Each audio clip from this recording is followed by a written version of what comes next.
జయ శ్రీమన్నారాయణ. ఈరోజు మనం పార్ట్ 4 అనే ఈ బాలకాండ వీడియోలో శ్రీరామ జననానికి ముందు దేవతలందరూ ప్రత్యక్షమవడం, వాళ్ళల్లో శ్రీ మహావిష్ణువుని ఎలా అడిగారు, ఎలా అవతారం తీసుకుని రమ్మని చెప్పారు, ఆ తర్వాత శ్రీమన్నారాయణుడే ఎలా జన్మించాడు శ్రీరాముడిగా అనే విషయాల్ని ఈ వీడియోలో తెలుసుకుందాం. ప్రార్థన చేద్దాం. ఆపదామపహర్తారం దాతారం సర్వసంపదాం లోకాభిరామం శ్రీరామం భూయో భూయో నమామ్యం. కూజంతం రామ రామేతి మధురం మధురాక్షరం ఆరుహ్య కవితాశాఖం వందే వాల్మీకి కోకిలం. మనోజవం మారుతతుల్యవేగం జితేంద్రియం బుద్ధిమతాం వరిష్టం వాతాత్మజం వానరయూధముఖ్యం శ్రీరామదూతం శిరసా నమామి. కాశ్యపాన్వయ సంజాతం నారాయణ పదాశ్రితం శ్రీమన్నారాయణం వందే యతీశ్వరశ్రయాదుషం. ఓమస్మద్గురుభ్యో నమః.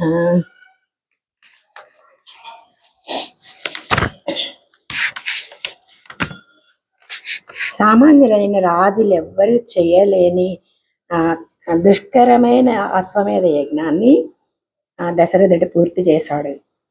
తర్వాత ఈ యజ్ఞం వల్ల పాపాలన్నీ తొలగిపోయి స్వర్గం కూడా లభిస్తుంది అంటారు. ఈ యజ్ఞం అంతా పూర్తయిపోయి అందరూ కూడా తమ తమ గృహాలకు వెళ్ళిపోయినప్పుడు ఇంకా దశరథుడు ఋష్యశృంగుడికి నమస్కరించి, మా వంశం వృద్ధి పొందడానికి మీరు ఒక యజ్ఞం చేయాల్సిందిగా కోరుతున్నాను అని. అప్పుడు ఋష్యశృంగుడు అలాగే చేద్దాం, ఒక పుత్రకామేష్టి అనే యజ్ఞం ఉంది, దాన్ని మొదలు పెడదాం. ఎందుకు అంటే ఈ సంతాన ప్రాప్తి కోసం, దశరథుడికి సంతాన ప్రాప్తి కావాలి అన్నమాట అని చెప్పి సంతానం కోసం ఒక ఇష్టిని మొదలు పెడతారు, ప్రారంభిస్తారు ఎవరు? ఋష్యశృంగుడు అన్నమాట. ఇలా అసలు దశరథుడు యజ్ఞాన్ని ఆచరించాడు. అలాగే ఆ యజ్ఞంలో ఏం చేశాడు? వశిష్ఠుడిని ఋష్యశృంగుడిని సేవించాడు.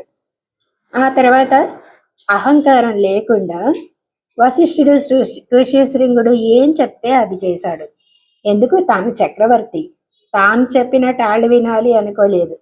అహంకారం లేకుండా వాళ్ళ ఆజ్ఞానుసారం నడిచాడు అనమాట.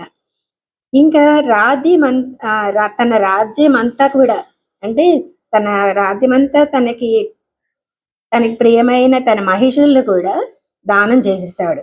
రాజ్యాన్ని 4 దిక్కు, తూర్పు దక్షిణ అలాగే ఉత్తరం, ఇలా అన్ని భాగాల్లోనూ అందరి పురోహితులకి ఇచ్చేసాడు కదా. అలాంటి పరిశుద్ధమైన అంతఃకరణ ఏర్పడడానికి కారణం ఏంటి అంటే కర్మాచరణం. కర్మాచరణం అంటే ఏంటి? మనం మానవుడు చేయాల్సిందేంటి? కర్మని ధర్మంగా చేయాలి, ధర్మాచరణం. అప్పుడు ఏమవుతుంది? భగవంతుడిని పొందగలడనమాట. అలాంటి పరిశుద్ధి ఉన్నప్పుడే భగవంతుడు దశరథుడి మనస్సులో ఆవిర్భవిస్తాడనమాట. మానవ జీవితంలో యజ్ఞం అనేది చాలా ప్రధానమైంది. యజ్ఞం అంటే ఇప్పుడు చేసిన అశ్వమేధ యజ్ఞం లాంటిది కాదు. భగవదారాధనమే యజ్ఞం అంటారనమాట. ఎలా ఆరాధించాలి? మనం చేసే పనులన్నీ కూడా భగవంతుడి సేవగా భగవంతుడికి అర్పిస్తూ, కోరికలు లేకుండా, ఫలితాన్ని ఆశించకుండా చేస్తే అది భగవదారాధన రూపమైన యజ్ఞం అవుతుందన్నమాట. అలాంటి కర్మలన్నీ కూడా కామరహితంగా అని కోరికలు ఉండకూడదు. ఇది చేశాను కనుక నాకు అది కావాలి అనే కోరిక లేకుండా చేస్తేనే, అహంకార మమకారాలతో కూడా చేయకూడదు. అంటే అలా చేస్తే యజ్ఞ రూపంగా చేస్తే గనక ఏమవుతుంది? మనసులో ఉన్న మాలిన్యం తొలగిపోతుంది. ఇలాంటి కర్మాచరణ చేయకపోతే జ్ఞానం కూడా ఉండదు అనమాట. జ్ఞానం రానప్పుడు జ్ఞానంలోనే భగవంతుడు ఆవిర్భవిస్తాడు. జ్ఞానమే తనకి భగవంతుడు దర్శించడానికి మార్గం అన్నమాట. అందుకని దాన్ని దర్శిస్తే గాని నేను భగవంతుడికి చెందిన వాణ్ణి అనే భావం కూడా కలగదు. అందుకని దశరథుడు ఆ స్థితిని పొందాడు. అంటే భగవంతుడు నా మనసులో ఉన్నాడు, యజ్ఞం ఆచరించాడు, భగవంతుడికి ఆ భావానికి కావలసిన స్థితిని పొంది ఉన్నాడు అనమాట దశరథుడు. అలాంటి దశరథుడిని తండ్రిగా వరించి భగవంతుడు అవతరించడానికి ముందు భగవంతుడు అవతరించాలి అనుకున్నాడు తండ్రిగా ఎన్నుకొని. కానీ ముందు ఏం చేస్తున్నాడు, దేవతల ఎదుట తన స్వస్వరూపం అంటే శ్రీ మహావిష్ణువుగా యజ్ఞ సదస్సులో శ్రీ మహావిష్ణువు దర్శనమిస్తున్నాడు. అంటే ఇంద్రియాలకు ఎవరు అధిపతి? ఇంద్రుడు అనమాట. వీళ్ళందరికీ కూడా ఆ యజ్ఞంలో భాగం ఉంది కదా. అందుకన అలాంటి భాగాలను స్వీకరించడానికి వచ్చి ఉన్న సదస్సులో, దేవతల సదస్సులో మనస్సు అని జయించడానికి ఉపాయం అంటే రావణ వధకు తగిన ఉపాయం గురించి చర్చ ప్రారంభమైంది. అంటే మనలో మనస్సు అనే రావణాసురుడి వధకి ఏం చేయాలి అనే చర్చ ఒకటి ప్రారంభమైంది. అప్పుడు భగవంతుడే తానే నరుడుగా దిగివచ్చి రావణుని చంపాలి అని చెప్పడానికి దిగివచ్చాడు ఆ శ్రీ మహావిష్ణువు అన్నమాట.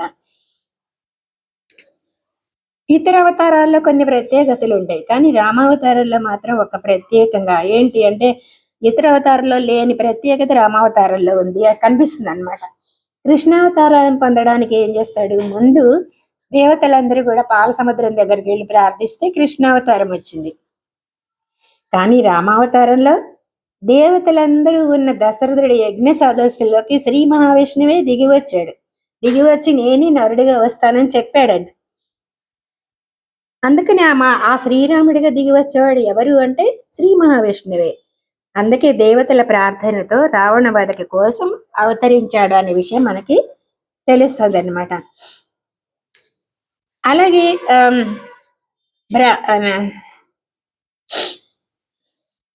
ఇంకా ఏమని ఆలోచించాడు, నరుడే రావణ్ణి చంపగలడని చెప్పగానే ఏమంటారు, ఈ దేవతలో అంటే భగవంతుడు ఆలోచిస్తున్నాడు అనమాట.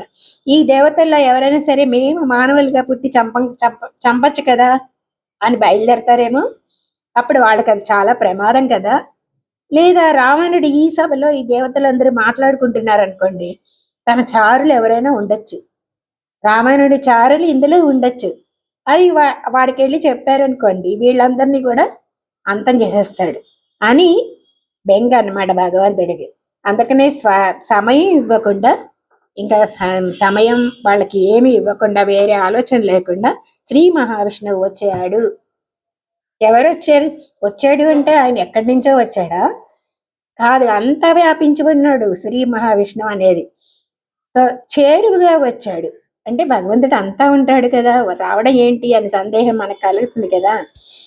అందుకని ఇందులో ఏమంటున్నాడు, మన ఇప్పుడు కరెంటు తీగలు ఉన్నాయి అనుకోండి, అంతా ఉంటుంది తీగలు, అంతా ఉన్నా కూడా ఒక చోట మాత్రమే మనకు ఉపయోగపడుతుంది కదా.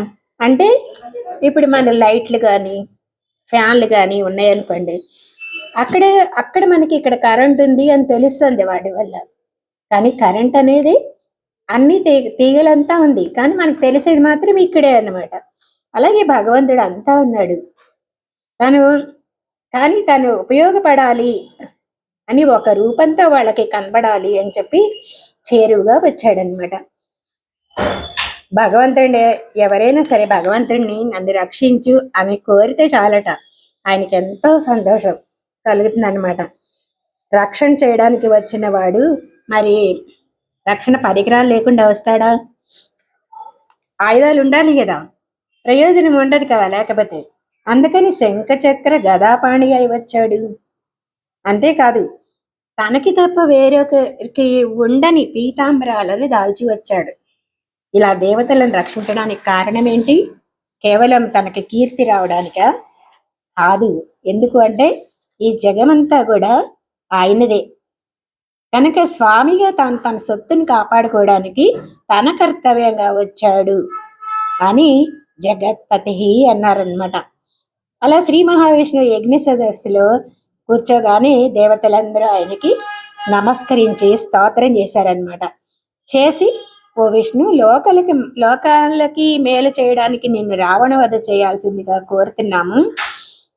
దశరథుడు చాలా ధర్మజ్ఞుడు. ఆ అలాగే నీకు తండ్రిగా ఉండడానికి యోగ్యత ఉన్నవాడు దశరథుడు. అతని భార్యలేమో కౌసల్య, సుమిత్ర, కైకేయి. ఇలా వాళ్ళందరూ కూడా ముగ్గురు లక్ష్ములతో అంటే హ్రీం శ్రీం కీర్తి అని పోలిన వాళ్ళు 4 విధాలైన ఆ 4 విధాలుగా అవతరించాలి. అలాగే ఆ ముగ్గురు యందు 4 విధాలుగా నువ్వు పుత్రుడిగా జన్మించాలి అని కోరుకున్నారన్నమాట. నీవు మనుష్యుడిగా లోకకంటకుడైన రావణాసురుడిని చంపాలి. అతడు ఏంటి మాలాంటి దేవతలతో చంపడానికి సాధ్యం కాదు. ఋషులు, గంధర్వులు, అప్సరసలు కూడా హింసించాడు ఆయన. ఎవరు? రావణాసురుడు. దేవతలతో, గంధర్వులతో అందరూ కలిపి నిన్ను శరణు కోరుతున్నాం. నీవే మాకందరికీ రక్షకుడివి. నీవు మనిషి లోకల్లో జన్మించాలని సంకల్పించు అన్నాడు అని ప్రార్థించారు అందరు. వాళ్ళ ప్రార్థనని విన్నాడు విష్ణువు. అందరినీ బ్రహ్మ వీళ్ళందరినీ ఉద్దేశించి ఇలా చెప్తున్నాడు. మీరందరూ భయాన్ని వదిలేయండి, మీకు భద్రం అవుతుంది. లోకహితానికి పుత్ర పౌత్రులతో దేవతలకు, ఋషులకు భయం కల్పించే రావణాసురుణ్ణి చంపేస్తాను. 11,000 సంవత్సరాలు భూమిని పాలిస్తూ భూలోకంలో ఉంటాను. ఈ విధంగా వాళ్ళందరికీ వరాలు ఇచ్చి మనిషి లోకంలో తను ఎక్కడ జన్మించాలి అని ఆలోచిస్తున్నాడు అనమాట. శ్రీ మహావిష్ణువు తానే 4 కుమారులుగా దశరథుడు జన్మించాలని, దశరథుడిని తండ్రిగా స్వీకరించాలని సంకల్పించుకున్నాడు. ఇంకా దేవతలందరూ కూడా ఎంత సంతోషపడ్డారనమాట. సాధువులకి, తపస్సులకి కూడా ఎంతో బాధపెట్టిన రాక్షసుడైన రావణాసురుడిని చంపి ఈ భూమిని పాలించి మళ్ళీ మీ లోకానికి మీరు వెళ్ళిపోవచ్చు అని ప్రార్థించారు ఈ దేవతలందరూ అనమాట. స్వార్థపరులు దేవతలంటే. శ్రీమన్నారాయణ మళ్ళా దేవతలతో ఇలా అంటున్నాడు, సరే నేను మనుష్య రూపంలో జన్మిస్తాను, కానీ ఎలా ఉండాలి? నేను ఎలా ఉంటే రావణవధ జరుగుతుందో చెప్పండి అన్నాడు. అంటే వాళ్ళందరూ కూడా నీవు మనిషి శరీరంతో మనుషుడిగానే ఉండి రావణాసురుని చంపాలి అన్నారు. ఎందుకు అంటే అది చాలా తీవ్రమైన తపస్సు చేశాడు. ఆ తపస్సుతో సంతృష్టి చెందిన బ్రహ్మేమో ఏ విధమైన ప్రాణితో కూడా చావు లేకుండా వరాన్ని కోరాడు బ్రహ్మని. తన మనుషులు కానీ తన పరాక్రమానికి తక్కువ అని చెప్పి మనుషుల చేత చావు లేకుండా కోరలేదు. బ్రహ్మవానికి అతను కోరిన వరాలను ఇచ్చాడనమాట. ఇంకా ఆ వరబలంతో ఇంకా గర్వంతో 3 లోకాలను పీడిస్తున్నాడు. కాబట్టి మనుషుల చేతనే అతని మరణం జరగాలి. ఇలా దేవతలు చెప్పిన మాటలు విని సరే నేను మనుషుడిగాని జన్మించడానికి నిశ్చయించుకున్నానని బ్రహ్మగారితో దేవతలతో టాటా చెప్పి వెళ్ళిపోయాడంట. అంతర్ధానం అయిపోయాడు శ్రీ మహావిష్ణువు అనమాట. అప్పుడు పుత్రకామేష్టి యాగం జరుగుతుంది కదా. ఇక్కడ ఇష్టి అని దాని పేరు అంటారు యజ్ఞాన్ని. కానీ పుత్రుల కోసం చేస్తున్నాడు. కామ అంటే పుత్రుల కోసం చేస్తున్నాడు కనుక పుత్ర కామేష్టి అన్నమాట. అలా ఒక పురుషుడు అలా అగ్నిహోత్రం చేస్తుంటే అగ్నిహోత్రాల్లోంచి ఒక పురుషుడు యజ్ఞ వేదికలోకి ఆవిర్భవించాడు అన్నమాట. అతడు ఎవలా ఉన్నాడు అంటే నలుగు ఎరుపు వస్త్రాలను ధరించాడంట, ఎర్రని ముఖం ఉన్నాడంట. అలాగే సింహం లాంటి కేశాలు ఉన్నాయంటే గోల్డ్ కలర్ లో ఉన్నాయి, వెంట్రుకలు అనమాట. అగ్ని జ్వాలలతో సమానమైన మండుతున్న కాంతితో ఉన్నాడనమాట. సూర్యునితో సమానమా అన్నట్టుగా ప్రకాశిస్తున్నాడట. అతడు ఒక బంగారు పాత్రని పట్టుకొని అగ్నిహోత్రం నుండి బయటికి వచ్చాడనమాట. దానిలో ఏముంది అంటే ఒక దివ్యమైన పాయసం నిండి ఉంది. దానిపై ఒక వెండి పళ్ళు మూత పెట్టి ఉంది అనమాట. 2 చేతులతో పట్టుకొని బయటకు వచ్చాడు. బయటకు వచ్చి దశరథుడు చెప్తున్నాడు, నన్ను ప్రజాపతి పంపించాడు. ఆ మాట వినంగానే దశరథుడు నమస్కరించి నీకు స్వాగతం స్వామి అంటే ఏం చేయాలో ఆజ్ఞాపించండి అన్నాడు. ఓ రాజు, నీవు అశ్వమేధం పుత్రకామేష్టి యాగాలతో దేవతలను ఆరాధించావు. వాళ్ళు అనుగ్రహించి దీనిని నీకు పంపించారు అని నీకు దీంతో మంచి ఇది ఏమనుకున్నావు? దేవ దేవతలు దేవ నిర్మితమైన పాయసం సంతానం కలిగిస్తుంది. ఇది నీకు ఆరోగ్యాన్ని కూడా ఐశ్వర్యాన్ని కూడా కలిగిస్తుంది. ఇది నీ పత్నులకి దీన్ని ఇచ్చి వాళ్ళు స్వీకరించేటట్లుగా చెయ్యి. నీవు కోరిన కోరిక ప్రకారం వాళ్ళకి పుత్ర సంతానం లభిస్తుంది అన్నాడు. ఇంకా ఆనందపడిపోయాడు దశరథుడు. ఇక దేవతలు పంపిన పాయసంతో నిండిన ఆ బంగారు పాత్రని తీసుకుని ఆయనకి నమస్కరించి ప్రదక్షిణం చేశాడు. ఎలా ఉన్నాడు? అసలు పైసా కూడా లేని దరిద్రుడు ఒకసారిగా ధనాన్ని పొందితే ఎంత ఆనందం పడతాడో అంత ఆనందపడ్డాడు దశరథుడు అనమాట. ఆ పురుషుడు అంతర్ధానం అయిపోయాడు. ఇక ఈ దశరథ చక్రవర్తి ఆ పాయసాన్ని పట్టుకొని అంతఃపురానికి ప్రవేశించాడు అనమాట. ఇంకా ఫస్ట్ ఎవరు? జ్యేష్ఠ పత్ని కౌసల్య వద్దకు వెళ్ళాడు. వెళ్ళి సగం పాయసం ఆమెకి ఇచ్చి స్వీకరించమన్నాడు. మిగిలిన సగం నుండి సగభాగం సుమిత్రకి ఇచ్చాడు. ఆమె కూడా తీసుకుంది. మిగిలిన సగభాగంలో సగం కైకేయికి ఇచ్చాడు. ఇంకా 8వ వంతు మిగిలి ఉన్నదన్నమాట. దానిని మళ్ళా తెచ్చి సుమిత్రకి ఇచ్చాడు. అంటే ఎలా ఉంటుందంటే ఇవ్వాల్సిన క్రమం ఎలా ఉంటుందంటే పెద్ద భార్య కంటే రెండో వారికి, రెండో భార్య కంటే మూడో వారికి తక్కువ ఉండాలంటే ఇచ్చేటప్పుడు. అందుకనే సగం కౌసల్యకి, 4వ వంతేమో మరల 8వ వంతు సుమిత్రకి ఇచ్చాడు.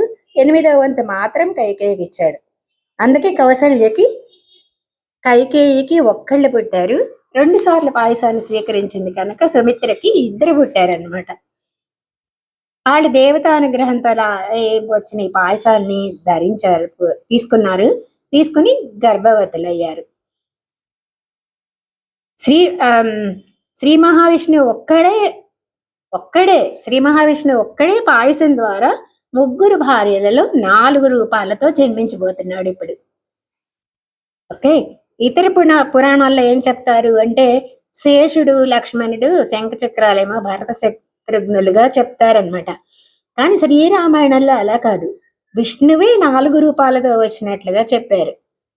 ఇలా ఏంటి రహస్యం అంటే ఈ శరీరంతో ఉన్న జీవుణ్ణి, మనలో ఉండే జీవాత్మని పురుషుడు అంటారు. పురుషుడు అంటే ఈ శరీరాన్ని తీసుకున్నందుకు కొన్ని ఫలితాలను సాధించాలి. వాటిని ఏమంటారు? పురుషార్థాలు అంటారు.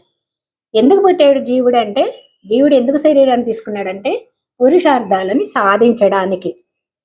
ఏంటి ఆ పురుషార్థాలు? 4 అంటారు. ధర్మ, అర్థ, కామ, మోక్షము. ధర్మార్థ కామాలు ఈ 3 ఎలా సాధించాలో వేదాల్లో ఉండే పూర్వభాగం మనకి చెప్పింది. ఉత్తర భాగంలో ఏం చెప్పారు? మోక్షాన్ని ఎలా సాధించాలో చెప్పారు. మనిషికి మానవుడికి శరీరం ఎలా ఏర్పడుతుంది? రజస్, తత్వ, తమో గుణాలతో ఏర్పడుతుంది. అది కూడా ప్రకృతిలోంచి తీసుకుంటుంది కదా. అందుకని శరీరం అంటే ఏంటి? భార్య. ఆత్మ అంటే ఎవరు? భర్త. శరీరంలో ఉండే సత్వ, రజస్, తమస్ అనే 3 గుణాలు 3 రకాలుగా ప్రవర్తిస్తుంటాయి కదా. ఈ కథలో దశరథుడేమో జీవుడిగా ఉన్నాడు. కౌసల్య, సుమిత్ర, కైకేయి అనే 3 భార్యలు సత్వ, రజస్, తమో గుణాలతో భిన్న స్వభావాలు ఉన్నాయి వాళ్ళకి. మనుష్య శరీరం పొందిన వాడు ఏం చేయాలి అంటే ఈ శరీరంతో సాధించాల్సిన 4 పురుషార్థాలని పొందాలి అని అని మన వేదాలు చెప్పని కదా. 3 భార్యలు 4 పుత్రులు అనేది ఈ రహస్యం చెప్తుంది అనమాట. పాయస భాగంతో 4 కలిగినట్లు కథలో చెప్పినా కూడా, కానీ జీవుడు ఏం చేస్తాడు? జీవుడు పురుషుడు అని మానవ పురుషుడు అంటే శరీరాన్ని ధరించిన జీవుడు కదా. సత్వ, రజస్తమో గుణాలున్న 3 భార్యల వంటి తన శరీరంతో ధర్మ, అర్థ, కామ, మోక్షాలనడి 4 పురుషార్థాలని పొందాలి. దీనికే మానవుడు చేయాల్సిన సాధననే వేదం చెప్తుంది. ఇదే చేయాలని వేదం చెప్తుంది. దీన్నే శ్రీరామాయణంలో రామచరితం కూడా మనకు తెలియజేస్తుంది. ఈ పురుషార్థాలను సాధించాలంటే ఏం చేయాలి? యజ్ఞాలే సాధనము. అందుకనే దశరథుడు ఏం చేశాడు? యజ్ఞాన్ని ఆచరించి సంతానాన్ని పొందాడనమాట. మనం చేసే పనులన్నీ కూడా యజ్ఞానిగా సాగినప్పుడు అది మనకు ధర్మార్థ కామ మోక్షములు చివరికి మోక్షాన్ని కూడా ఇస్తుంది అనమాట. యజ్ఞం చేతనే దశరథుడు సంతానం కలిగింది. నలుగురు కుమారుల్లో శ్రీరాముడు ఎవరు? శ్రీరాముడు ధర్మస్వరూపుడు. ధర్మార్థ కామ మోక్ష కదా. ధర్మం ఫస్ట్ శ్రీరాముడు. రామో విగ్రహ ధర్మ అంటారు కదా. ఇలా రూపు దాల్చిన ధర్మమే రాముడు. అంటే రాముడు అంటే ఎవరు? వేదాలు ప్రతిపాదించిన భగవంతుడే రాముడు. అందుకనే ధర్మాన్ని ఎట్లా ఆచరించాలో తన ఆచరణతో చూపించాడు రాముడు అనమాట. ఇంకా అర్థకామాలు కూడా పురుషార్థాలే కదా, అవి కూడా పొందాలి. అవేంటి? కమలలు. అర్ధకామాలనే కమలలు అంటే ఒకే తల్లి నుంచి పుట్టిన ఇద్దరు పిల్లలు అన్నమాట. ఎవరాళ్ళు? లక్ష్మణ్ శత్రుఘ్నులు. సుమిత్రకు పుట్టారు కదా కమల పిల్లలు, వాళ్ళు అనమాట. ఇంకా భరతుడు అంటే మోక్షం అన్నమాట. మోక్షం అంటే ఈ శరీరాన్ని వదిలిపెట్టి పైలోకానికి ఎక్కడికో వెళ్ళకొని ముందే ఈ శరీరంతోనే తాను తనది అనే భేదం లేక అంతా భగవంతుడే అని, భగవంతుడి ప్రీతి కొరకే వాని సేవ చేయదగిన పనిని నాతో చేయించుకుంటున్నాడు అని, వాని సేవగా చేయదగిన పనిని నాతో చేయించుకుంటున్నాడు అని నిరూపించాడు భరతుడు. భరతుడు తనని కాని రాజ్యాన్ని శ్రీరాముడి ప్రతినిధిగా పరిపాలించాడు కదా.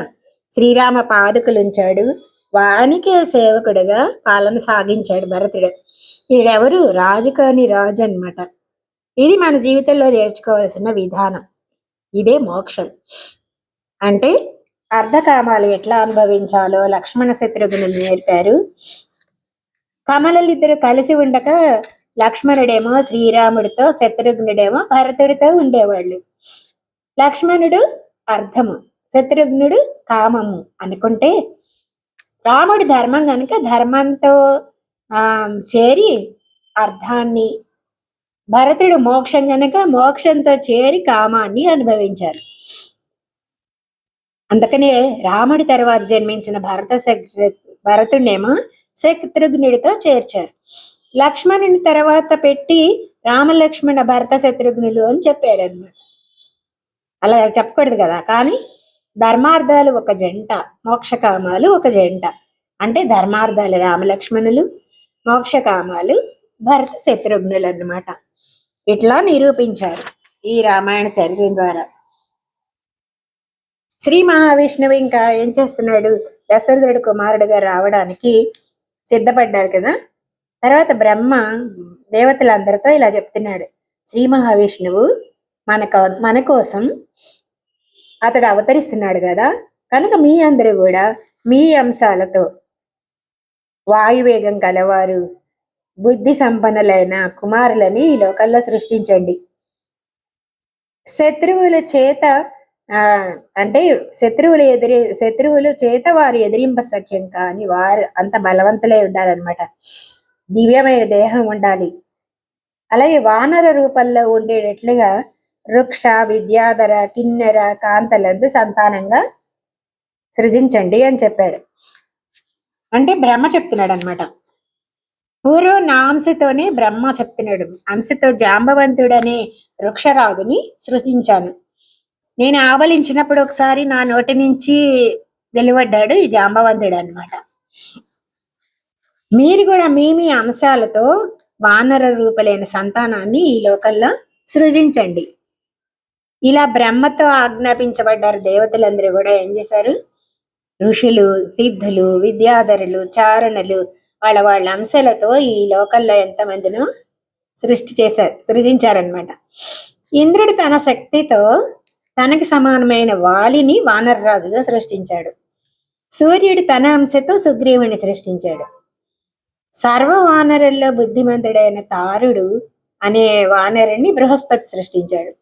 ఇక కుచేలుని కుమారుడు ఉన్నాడు గంధమాదనుడు అనే వానరుడు. అలాగే విశ్వకర్మ కుమారుడు నలుడు, అగ్నిహోత్రుని కుమారుడుగా నీలుడు. ఈ నీలుడు అనేవాడు వానరులందరిలో గొప్పవాడు అనమాట. అశ్వనీ దేవతలు అందము ధనము కలవారైన మైందుణ్ణి, ద్వివిధుడిని అనే ఇద్దరు వానరులని సృష్టించారు అశ్వనీ దేవతలు అనమాట. వరుణుడు సుశేషుణ్ణి సుషేణుని, పర్జన్యుడు శరభుని సృష్టించారు. ఇంకా హనుమంతుడు వాయుపుత్రుడు. అతడు ఎలాంటి శరీరం ఉంది? వజ్రకాయం, గరుడితో సమానమైన వేగంతో వెళ్ళగలిగిన వాడు అనమాట. ఈ విధంగా రావణ కథలో శ్రీరామునికి సాయపడడానికి అనేక వేల మంది దేవతాంశలతో జన్మించారనమాట. వీళ్ళందరూ ఎందుకు? రావణ వధలో శ్రీరాముడికి సాయపడడానికి ఇంతమందిని సృష్టించారు వానరులుగా. ఏ దేవత నుండి జన్మించిన వానికి ఆ దేవత యొక్క రూపం, పరాక్రమం ఉండేదంట. కింపురుష, సిద్ధ, విద్యాధర, గంధర్వ మహర్షుల అంశతో కూడా ఎంతో మంది వానరులు జన్మించారు. ఇంకా వీళ్ళందరూ కూడా అప్సరసల్లో ఎందు, విద్యాధర స్త్రీలందు, నాగకన్యల్లో, గంధర్వ కాంతలలో, పాళగర్భంలో జన్మించారు వానర రూపంలోనే. వీరికి అందరికీ ఏ రూపం కావలిస్తే ఆ రూపాన్ని మార్చుకోగల శక్తి ఉందన్నమాట. కామరూపాలు అన్నమాట వీళ్ళందరూ. వీళ్ళు ఎక్కడికి వెళ్ళినా, ఎక్కడికైనా స్వేచ్ఛగా సంచరించగలరు. ఆసక్తి కూడా ఉంది. వారికి రాళ్ళు, వృక్షములే యుద్ధ సాధనాలుగా ఉన్నాయి. గోళ్ళు, కోరలే వాళ్ళకి ఆయుధాలు. ఎంతటి గొప్ప పర్వతాలైనా సరే బద్దలు చేసేంత శక్తిగా ఉన్నవాళ్ళు అనమాట వీళ్ళు. వారి భూమి ఎంతటా కూడా తమ పాదాలతోనే సంచరించగలిగిన వాళ్ళు. అంటే ఏ వెహికల్స్ అక్కర్లేదు. సముద్రాలని ఈది కూడా దాటేస్తారు. ఆకాశంలో ఎక్కడికైనా వెళ్ళగల సమర్థులు అనమాట. ఇలాంటి బలవంతులు, కామరూపులైన వానరులు కొన్ని లక్షల మంది జన్మించారు వానరులుగా. వారందరిలో కొందరు నాయకులు, కొంతమంది వానర సైన్యాన్ని నడపడానికి ఇలా ఉన్నారు. వానరులందరూ కూడా సూర్యపుత్రుడు సుగ్రీవుణ్ణి, అంటే ఇంద్రుడి కుమారుడైన వాలిని కూడా తమ ప్రధానులుగా, లీడర్గా ఒప్పుకున్నారు వాళ్ళు.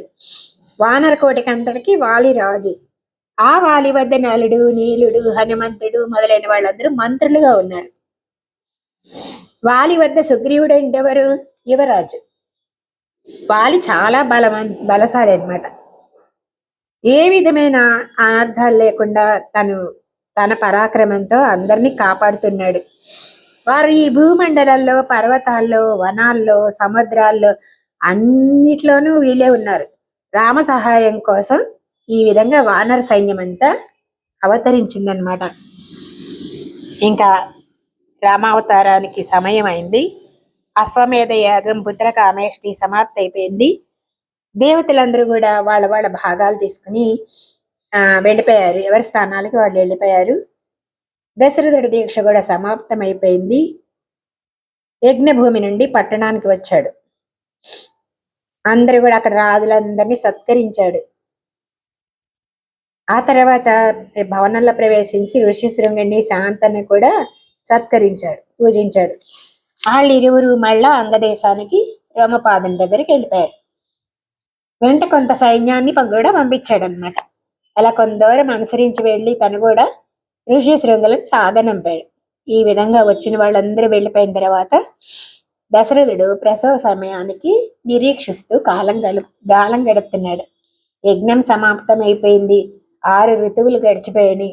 ఇక 12వ మాసంలో, చైత్రమాసం నవమి తిథిలో, పునర్వసు నక్షత్రంలో 5 గ్రహాలు తమ ఉచ్చ స్థితిలో ఉండగా గురుడు, చంద్రుడు కలిసి కర్కాటక లగ్నమందు కౌసల్య శ్రీరామచంద్రుణ్ణి మధ్యాహ్న సమయంలో ప్రసవించింది.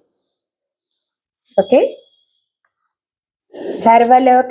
సర్వలోకాలు నమస్కరించదగిన కుమారుణ్ణి కౌసల్య ప్రసవించింది. ఆయన పూర్తిగా విష్ణువు కాదు, విష్ణువు యొక్క సగం అంశ శ్రీరాముడు అనమాట. సూర్యునికి కూడా సూర్యుని వలె ప్రకాశించడం వల్ల కౌసల్య పిల్లవాడికి ఆ విష్ణువు యొక్క 4వ భాగమైన భరతుడేమో కైకేయి కుమారుడిగా జన్మించాడు. ఇతడు పుష్యమి నక్షత్రంలో జన్మించాడు, మీన లగ్నంలో. అంటే మీన లగ్నంలో జన్మిస్తే చాలా మంచి బుద్ధి కలవాడవుతాడు అనమాట. ఇక లక్ష్మణ శత్రుఘ్నులని ఇద్దరు పిల్లలు సుమిత్రకు పుట్టారు. సుమిత్ర పుత్రులిద్దరు కూడా చాలా గొప్పవాళ్లే. ఈ నలుగురు ఒకే విష్ణువు యొక్క 4 భాగాలు కదా. సో అందుకనే శ్రీ మహావిష్ణువే ధర్మాన్ని లోకంలో ప్రసరింప చేయడానికి, అధర్మాన్ని అంతరించడానికి 4 రూపాలతో అవతరించాడు అన్నమాట. ఇక రాముడు అంటే పునర్వసి నక్షత్రంలో జన్మించాడు అని చెప్తాం కదా. ఆ నక్షత్రానికి అధిపతి అంటే అదితి దేవత అన్నమాట. అదితి దితి ఉంటారు కదా, అదితి దేవత. దేవతలకి రాక్షసులకి కూడా కశ్యపుడే కదా. కశ్యపుడికి 2 భార్యలు ఉన్నారు. తండ్రి దేవతలకి రాక్షసులు కూడా తండ్రి ఎవరు? కశ్యపుడే కదా. ఆ కశ్యపుడికి భార్యలు 2 ఉన్నారనమాట, దితి అదితి అని. అదితి బిడ్డలేమో దేవతలు అంటారు, దితి బిడ్డలేమో రాక్షసులు అంటారు. మరి ఆ భేదం ఎందుకు వచ్చింది అంటే వాళ్ళ స్వభావం వల్లే. దితి అంటేనే భేదం, ఆదితి అంటేనే భేదం లేనిది అని. రామావతార సమయంలో అంటే అంతా భగవంతుడు ఆత్మగా ఉన్నాడని విశ్వాన్ని అఖండంగా చూసేది అదితి. శరీరం ప్రధానమని భావించి శరీరం వేరు అందరూ వేరు అని భావించి ఖండభావంతో చూసేది దితి అన్నమాట.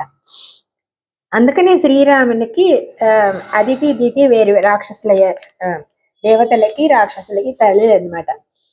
రామావతార సమయంలో దేవతలు, గంధర్వులు, అప్సరసులు పుష్పవృష్టిని కురిపించారు. దేవ దుందువులు మ్రోగై అయోధ్యలో జనమంతా ఆనంద పరవశమైపోయారు. ఇంకా జాతకర్మ అనే సంస్కారం ఉంటుంది కదా, బారసాల పేరు పెట్టడం అనేది.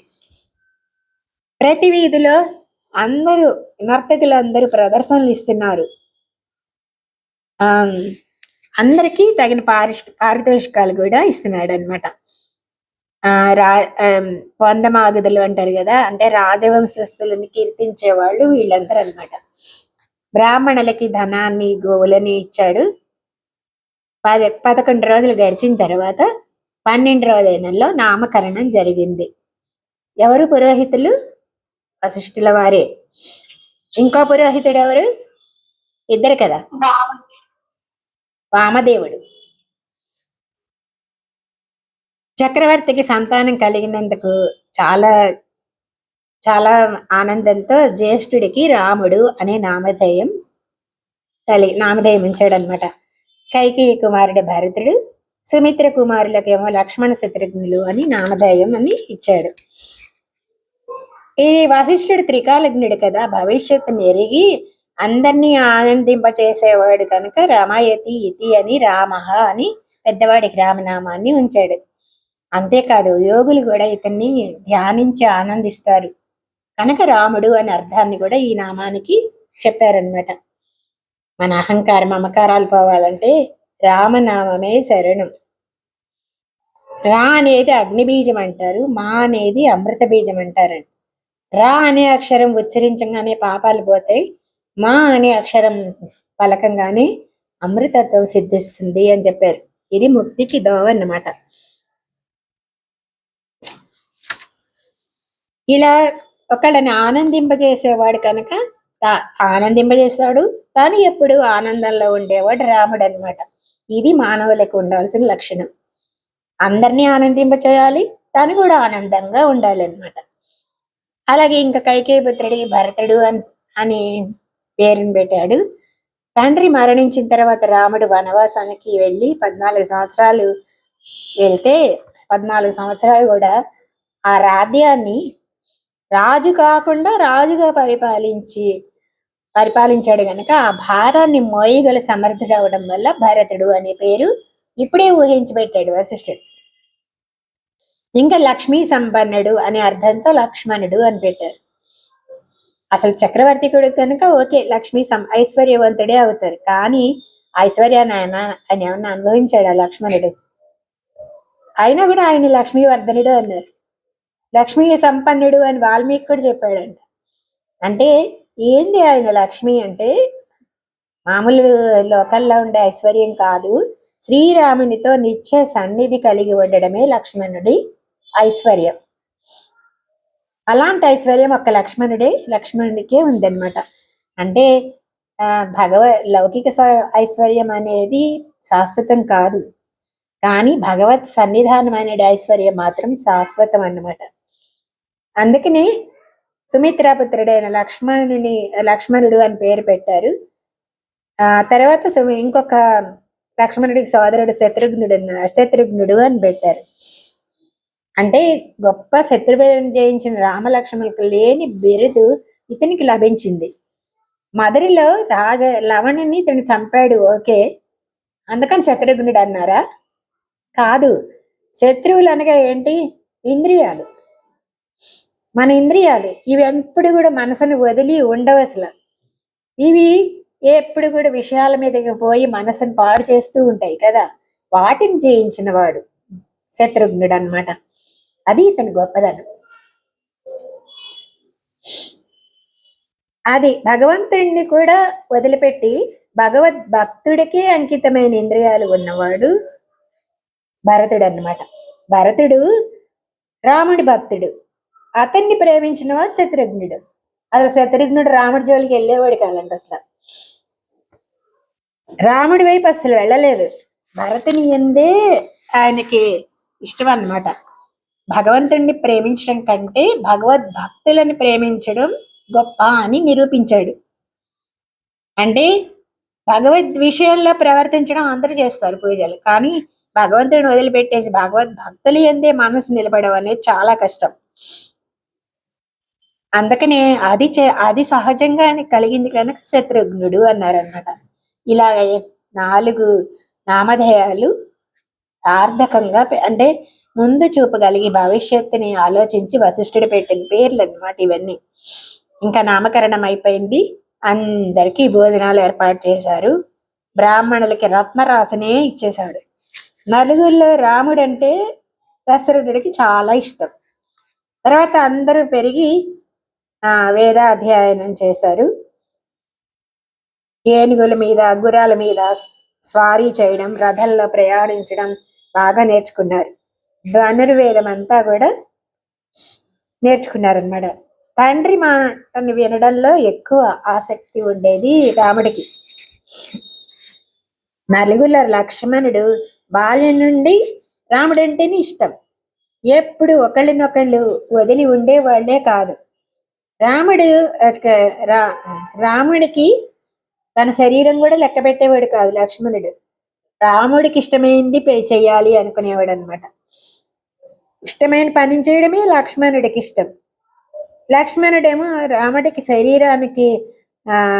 శరీరానికి బయట ఉండే ప్రాణం లాంటి వాడు రాముడు అనమాట.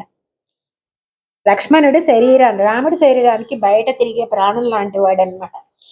బాల్యంలో కూడా ఇద్దరిని ఉయ్యాల్లో పడుకోబెడితే కూడా అంటే ఏడవడం మొదలు పెట్టేవాడంట వేరే తొట్టిలో వేస్తే.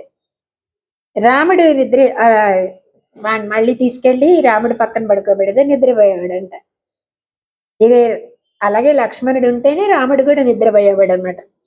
ఎంత రుచికరమైన ఇష్టమైన పదార్థం పెట్టినా కూడా లక్ష్మణుడు లేకుండా రాముడు భుజించేవాడే కాదట.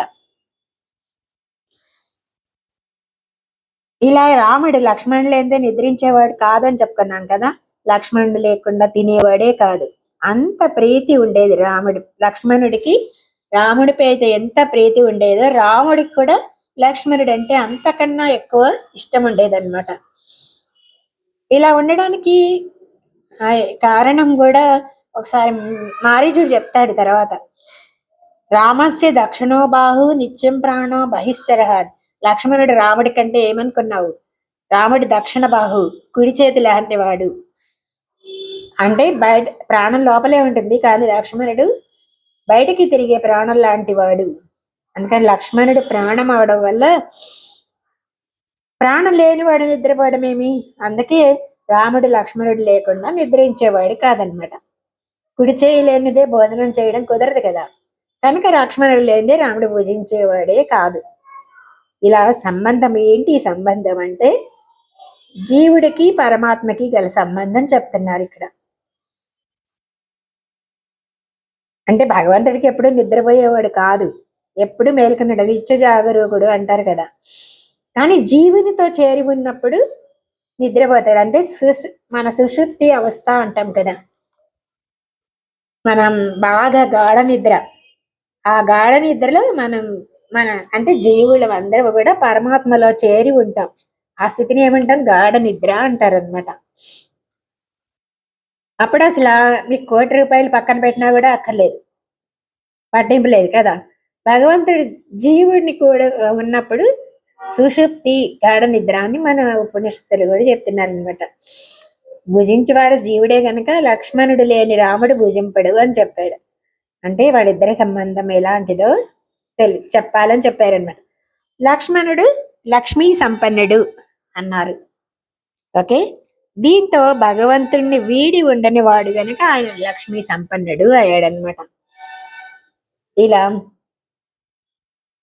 లక్ష్మణులు వయసు వచ్చిన తర్వాత గుర్రాన్ని ఎక్కి వేటకు వెళ్ళేటప్పుడు కూడా రాముణ్ణి వదిలేవాడు కదంట, తాను కూడా వేటకు వెళ్ళేవాడు అనమాట. ధనస్సును ధరించి కాపాడుకుంటూ ఉండేవాడంట రాముణ్ణి ఎప్పుడు కూడా.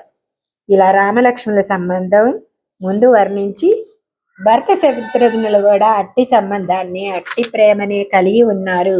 అంటే భరతుడి శత్రుఘ్నుడు కూడా అంతటి ప్రేమగా ఉండేవాళ్ళు అనమాట.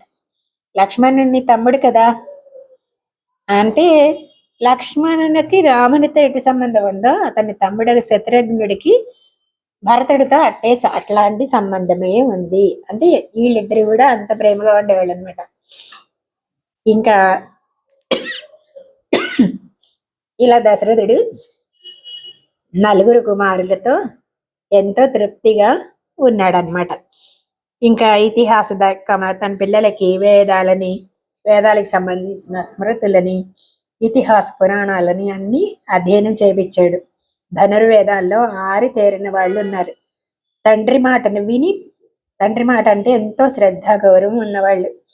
ఇలాగే విద్యాభ్యాసం పూర్తయిపోయింది. వివాహానికి యుక్తమగు వయస్సు వచ్చింది అని గుర్తించాడు దశరథుడు. వారికి వివాహం చేయాలి అని ఇంకా పురోహితులతో బంధువులతో ఆలోచించడానికి సిద్ధపడ్డాడు. ఆ సమయంలోనే వారు దేనికైతే ఆలోచిస్తున్నాడో దశరథుడు ఆ వివాహాన్ని చేయడానికే వచ్చాడా అన్నట్లుగా విశ్వామిత్రుడు వచ్చాడనమాట. దశరథుడు దేని గురించి ఆలోచిస్తున్నాడు అంటే, వీళ్ళకి వయసు పెద్దవాళ్ళు అయ్యారు, వివాహం చేయాలని కదా అందరితో సమావేశం చేద్దాం అనుకున్నాడు. అదే సమయంలో వివాహం చేయడానికే వచ్చాడా అన్నట్టుగా విశ్వామిత్రుడు వచ్చాడనమాట.